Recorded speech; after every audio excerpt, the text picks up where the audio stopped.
Issue of shares for case at premium.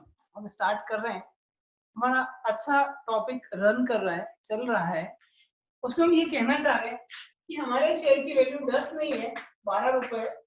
ये premium कितना भी हो सकता है, ये डबल भी हो सकता है, 10 का 20 भी हो सकता है, 10 का 30 भी हो सकता है। 10 रुपए का शेयर, 20 रुपए का प्रीमियम, तुम्हारी ताकत है तो लोन आपको मना कर रहा है।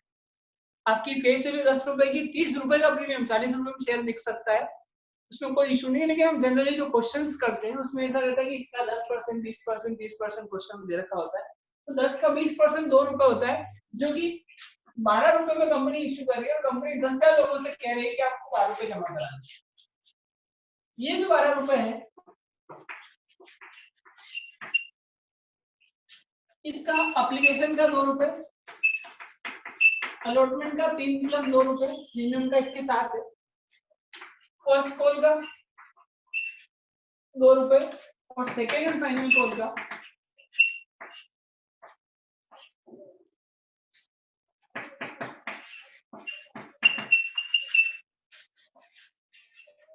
का 3 रुपए। टोटल 10,000 नंबर ऑफ शेयर्स हैं जो इशू किए जा रहे हैं 12 रुपए पे। अब मैं यहाँ पे चेंजेस कर रहा हूँ, देखना, मुझे 1 रुपया अलॉटमेंट के साथ देना है, 1 रुपया फर्स्ट कॉल के साथ देना है। जैसा क्वेश्चन कहे वैसा। क्वेश्चन में क्या रखा है, हम हमारे अलॉटमेंट के साथ 1 रुपया ले रहे हैं, प्रीमियम के 2 रुपए करके ले रहे हैं, एक फर्स्ट कॉल के साथ ले रहे हैं, कोई बात नहीं। अभी हमारा पेमेंट बैंक में आने वाला है, bank account debit to equity share application account. 10,000 share 2 रुपए के हिसाब से 20,000 रुपए जमा कराएंगे।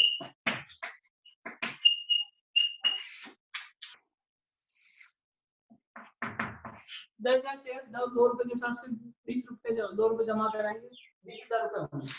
इक्विटी शेयर एप्लीकेशन क्रेडिट किया, इक्विटी शेयर एप्लीकेशन वापस कैंसिल हो जाएगा और एक्चुअली ये पेमेंट हमने मांगा था इक्विटी शेयर कैपिटल का। हम धीरे धीरे चैप्टर कर देंगे, कंप्लीट पता ही नहीं चलेगा कैसे। यही जो जनरेटरी एक एक दो नए टॉपिक्स पढ़ते जाएंगे और हम आगे बढ़ते जाएंगे।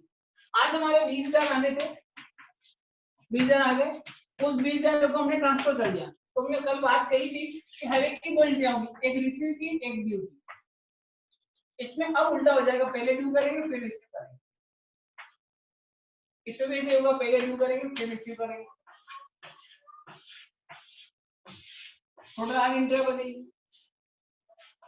सभी शेयर होल्डर्स को इन्फॉर्म किया जाएगा कंपनी की ओर से कि आपको एप्लीकेशन के बाद अलॉटमेंट जो देना है उसके साथ प्रीमियम देना है, ठीक है। Equity share allotment account debit 10,000 shares into 4, 40,000 to equity share capital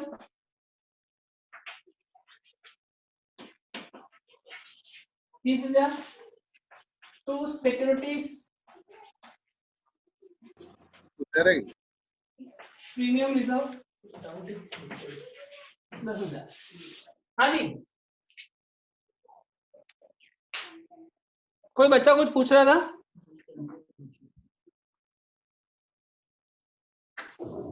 mic unmute हो गया। 10,000 शेयर होल्डर 4 रुपए जमा कराएंगे, 3 रुपए अलॉटमेंट के, 1 रुपया प्रीमियम का। ड्यू करते समय ये बताना पड़ेगा कि आपको कितना पेमेंट देना है। तो हमने उनको डेबिट किया 40,000 से, 40,000 में 30,000 रुपए इक्विटी शेयर कैपिटल के, सिक्योरिटीज प्रीमियम रिजर्व के 10,000 रुपए।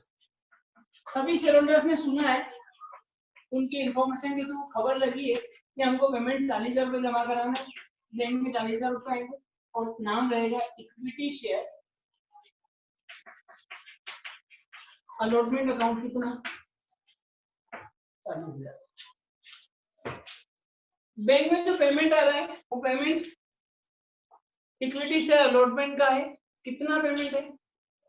जितना हमने उनसे मांगा था उतना ही आ रहा है।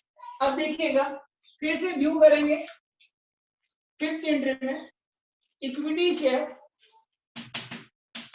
फर्स्ट कॉल अकाउंट डेबिट कितने से 10,000 into 3 30,000 to equity share capital 20,000 रुपए 10,000 इंटू 2 और 2 सिक्योरिटीज प्रीमियम रिजर्व अकाउंट। हमें फर्स्ट कॉल पे प्रीमियम लेना है, हमने ड्यू किया, फिर हम रिसीव करेंगे bank account debit to equity share first call.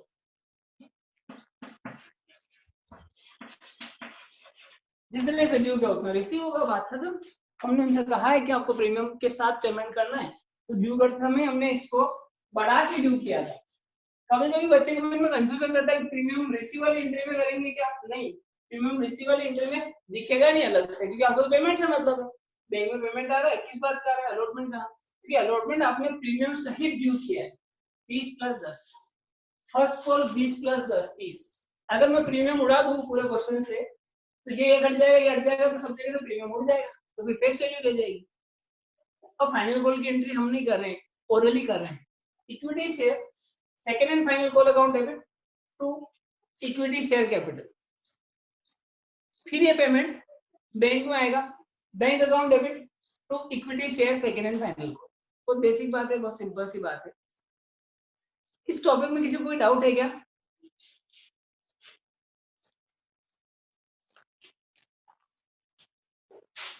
नहीं है?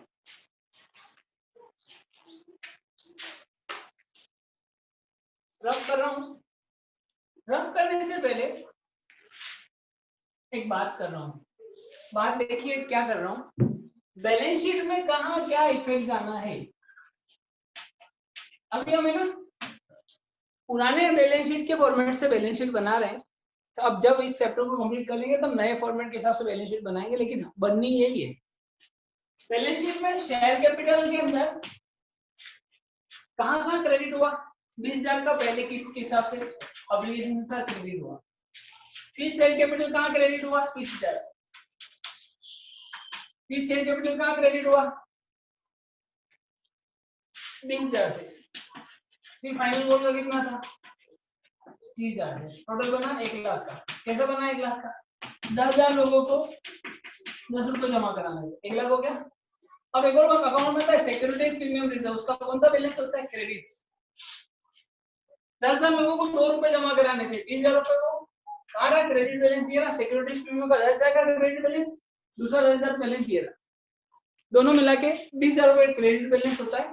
टोटल बैलेंस 1,20,000 होता है। इन सब लोगों को बैंक में जमा कराना था कितना? 120।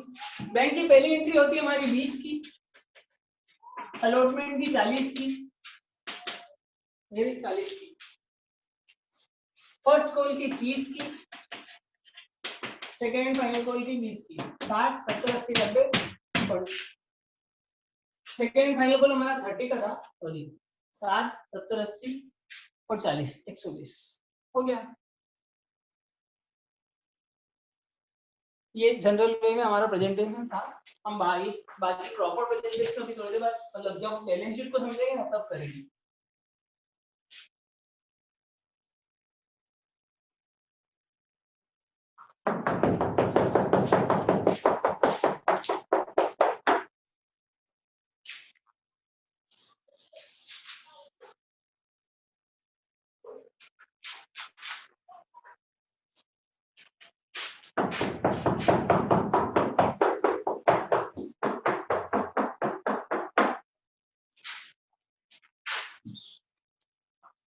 अब यह टॉपिक आता है, वो टॉपिक समझने हैं, पर वो नए टॉपिक जो लेंगे, जो मॉर्निंग सेशन के अलावा लेने हैं, वो कल मॉर्निंग से ही लेंगे।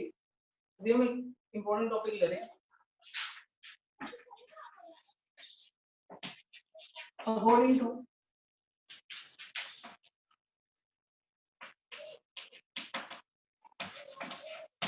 Companies act 2013 section 52 subsection 2, securities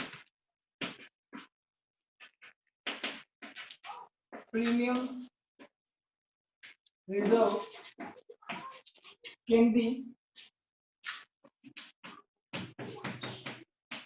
utilized only in the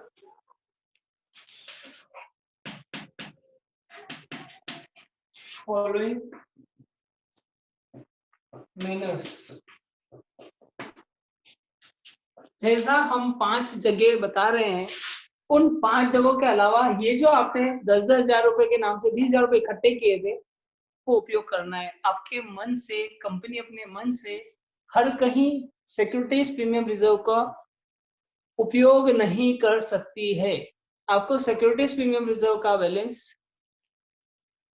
अपने हिसाब से यूज करना है, नहीं है आपको सिक्योरिटीज प्रीमियम रिजर्व का बैलेंस सेक्शन 52 सब सेक्शन 2 के अकॉर्डिंग यूज करना है। उसमें सबसे पहला उपयोग है to issue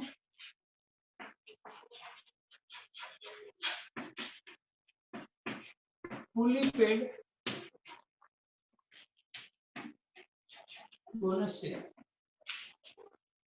company share holders से उनकी फेस वैल्यू से, शेयर की फेस वैल्यू से ज्यादा पैसा इकट्ठा कर रही है, और इकट्ठा किया हुआ पैसा कंपनी का ही है, शेयर होल्डर्स का ही है।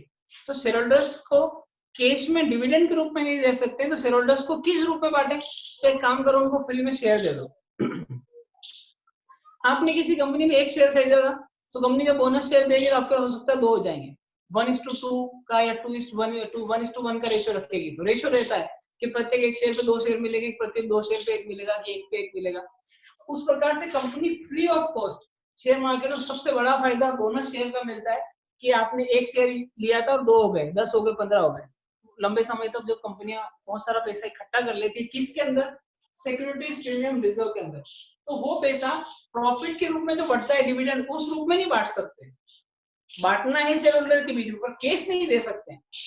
होता है ना कि कोई हमारे यहाँ पे एम्प्लॉई है और उसको हम कैश देंगे कोई काम के लिए, तो उसको अच्छा नहीं लगेगा कि कैश देंगे, तो हम उनको दिवाली में गिफ्ट दे देते हैं। सैलरी के अलावा अगर आप 100 रुपए का लिफाफा बना के दोगे, तो एम्प्लॉय को हर्ट हो सकता है कि यार 100 रुपए की चीज दे दी, और 100 रुपए कोई बॉक्स ला के दे, तो टिफिन बॉक्स, तो उसको लगेगा कि यार मेरे को गिफ्ट मिला। तो सेम सिचुएशन कंपनी करती है शेयर होल्डर्स के साथ। क्या करती है? उनको बोनस शेयर दे देती है। उसके बाद आता है, ये मैंने आपसे मॉर्निंग सेशन में भी कहा था, कैश फ्लो में आएगा प्रैक्टिकली। एक चैप्टर है 16 नंबर का, उसमें आएगा एक टॉपिक बोनस शेयर्स। क्या होता है ये समझना जरूरी है। बोनस शेयर्स के लिए पैसा इकट्ठा करेगी कंपनी, तो उसमें से कहां से लाएगी पैसा? सिक्योरिटीज प्रीमियम रिजर्व के बैलेंस से ला सकती है। 3 नंबर आता है to return of preliminary expenses.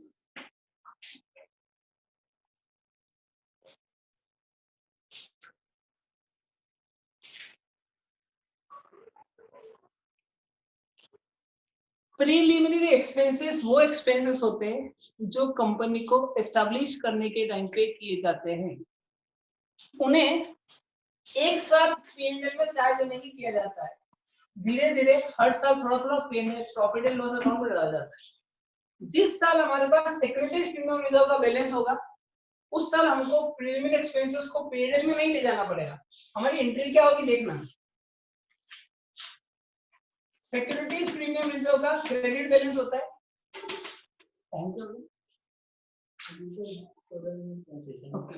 Securities premium reserve account debit to preliminary expenses account.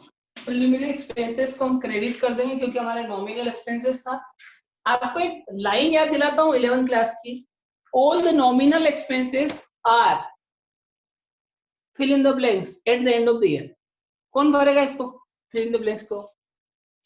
all the nominal expenses are fill in the blanks at the end of the year। बताओ क्या meaning निकल रहा है इसका?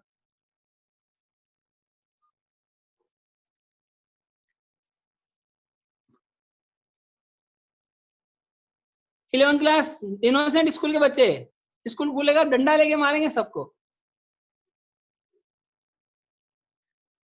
खूब मार खाई है वैसे आप लोगों ने, है ना? मार खाने वाले तो बोलो। मनस्वी, मनस्वी, मनस्वी कभी नहीं पढ़ी है ना छोटू? हाँ सर। नंबर आ रहा है इस बार 12th में, बहुत मार खाने वाले हो। All the nominal expenses are closed at the end of the year by transferring to the profit and loss account, and all the real and personal account are not being closed because they are transferred to balance sheet. I think you people are not having the idea which is just taught in the 11th class. And let the open this lockdown, then we will meet personally. उसके बाद हम सबसे बात करेंगे. To return of preliminary expenses, securities premium reserve account debit to preliminary expenses account. Securities premium reserve account का credit balance होता था, उसको डेबिट कर दिया और प्रीलिमिनरी एक्सपेंस को क्रेडिट कर दिया। अगर मैं ये मानूं कि मेरे पास इस साल भी सिक्योरिटीज प्रीमियम रिजर्व का बैलेंस नहीं है, तो फिर पता है मुझे कहां से लाना पड़ेगा?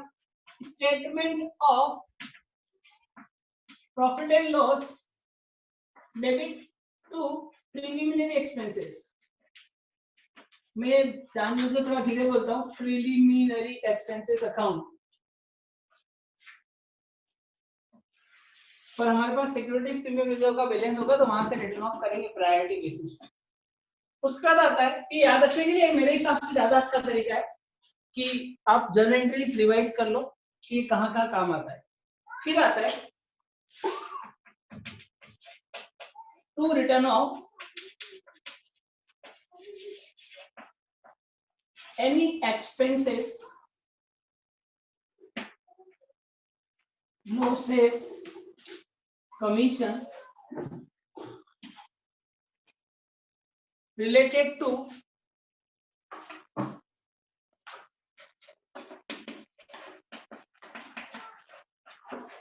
issue of shares and इसी में था discount on issue of debenture. Press discount on issue of debenture को रिटर्न ऑफ करने की एंट्री याद कराओ।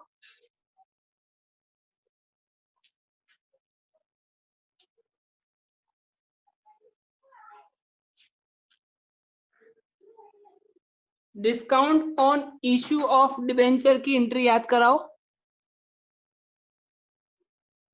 प्रयास। हाँ सर। डिस्काउंट रिटर्न ऑफ करते हैं ना, उसकी एंट्री बताओ।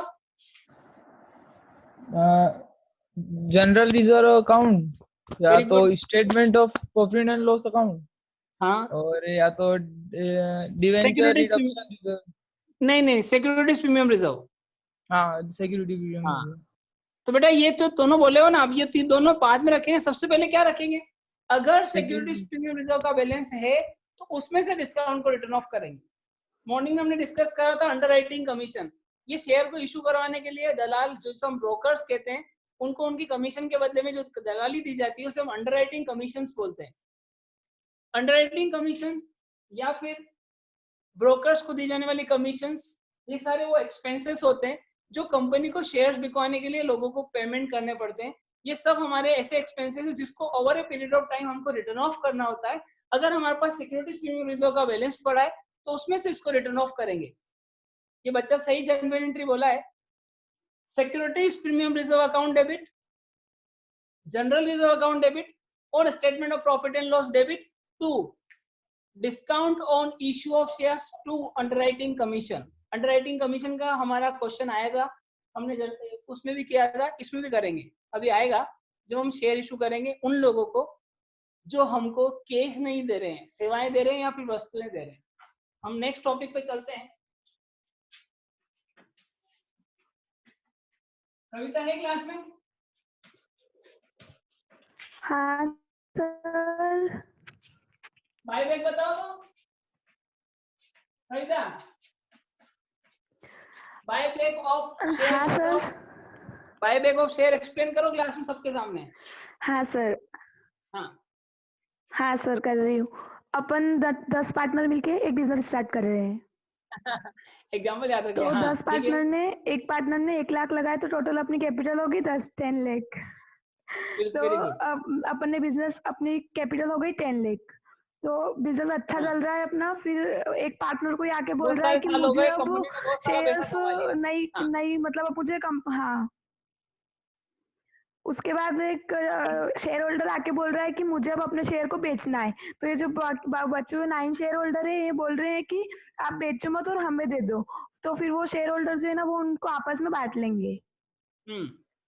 कभी कभी कंपनी को स्टार्टअप करने के लिए नंबर ऑफ शेयर ज्यादा रखे जाते हैं, नंबर ऑफ शेयर होल्डर ज्यादा रखे जाते हैं। जब कंपनी सक्षम हो जाती है तो दोनों सिचुएशन होती है कि कंपनी भी कुछ लोगों को निकालना चाहती है और कुछ लोग अपने आप ही निकलना चाहते हैं, क्योंकि उनके हाथ में कोई और नया बिजनेस आ रहा होगा या उनको घर पे पेमेंट की जरूरत होती है।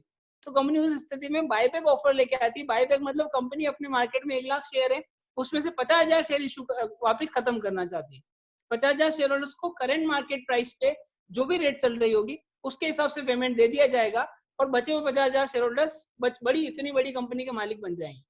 मैंने आपको मॉर्निंग में एग्जांपल बताया था कि 1 करोड़ रुपए की कंपनी हमने खोली। 1 करोड़ की कंपनी खोलने में केवल 10 लोग थे, सुनिएगा मेरी बात, और 1 करोड़ की कंपनी हमने बढ़ा के 10 करोड़ की कर ली।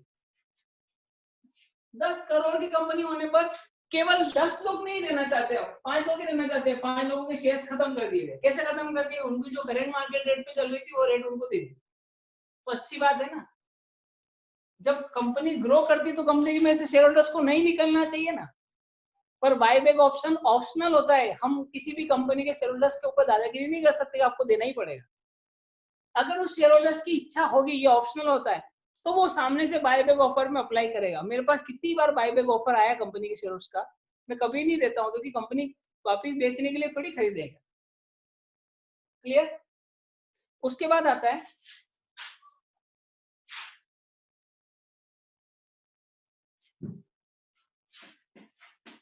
टू पे प्रीमियम ऑन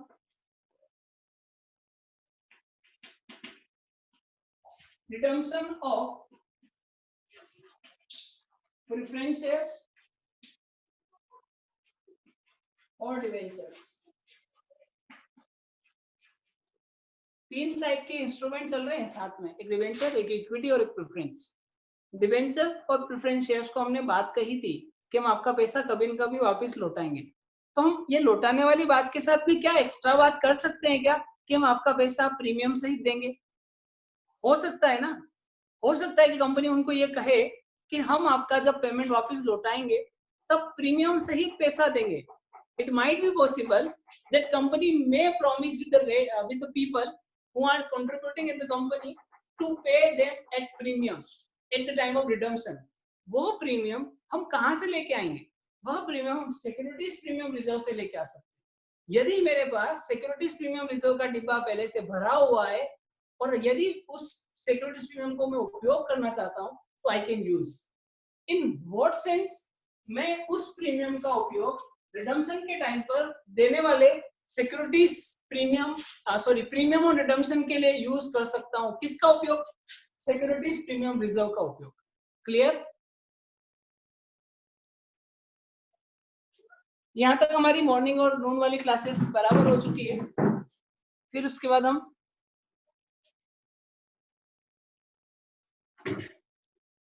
अभी एक मेरी अर्जेंट मीटिंग है तो मैं अभी ये क्लास यहीं एंड कर रहा हूं।